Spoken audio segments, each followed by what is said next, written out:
lavoro svolto, non un formale segno di riconoscimento, ma un sincero sentimento di riconoscenza. Dichiarando di accettare le riformulazioni proposte, esprimiamo soddisfazione per il parere favorevole del Governo sulla mozione in discussione, consapevoli che con questo strumento non è possibile affrontare la questione complessa della difesa del territorio e della prevenzione del dissesto idrogeologico. Il gruppo del Partito Democratico su questo tema è impegnato non da ora per cercare una soluzione strutturale al problema.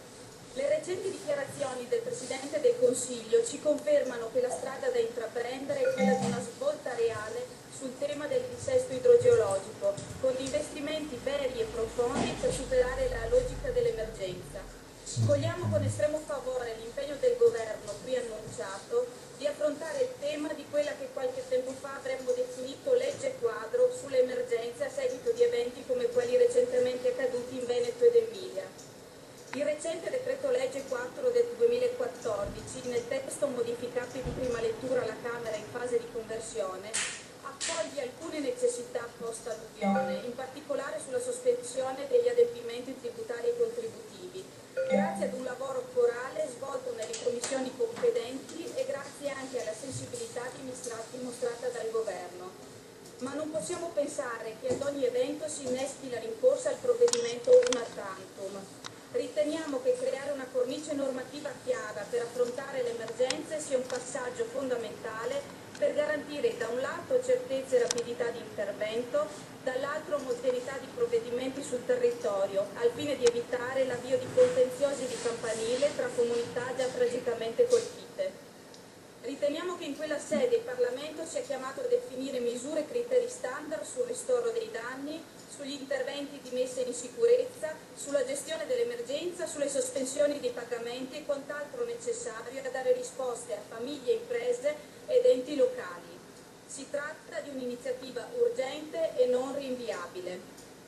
L'altro fronte sul quale intervenire è ovviamente quello della prevenzione e quindi della riduzione del rischio idrogeologico, affinché non ci si trovi costantemente ad affrontare emergenze. È quanto mai attuale la necessità di una revisione della governance, già inserita nel cosiddetto collegato ambientale alla legge di stabilità, e la regolamentazione della pianificazione urbanistica del territorio, con particolare riferimento al consumo del suolo, entrambi provvedimenti il cui iter è già avviato. E permettetemi di riscontrare, con riferimento al consumo di suolo, che spesso le regioni che lamentano il dissesto del proprio territorio sono quelle che hanno redatto leggi che lo cementificano di più. Ci vuole per l'utilizzo di circa 1,7 miliardi di euro attraverso l'istituzione di strutture di missione a far data dal 1 aprile 2014.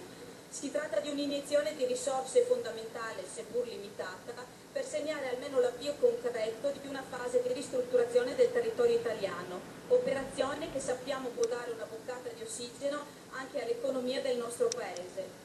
Gli interventi da realizzare sono molti, il solo rafforzamento degli argini dei fiumi rappresenterebbe un investimento sostanzioso, nelle condizioni di poter investire in opere che garantiscono la sicurezza dei cittadini, al di fuori dei vincoli imposti dal patto di stabilità interno.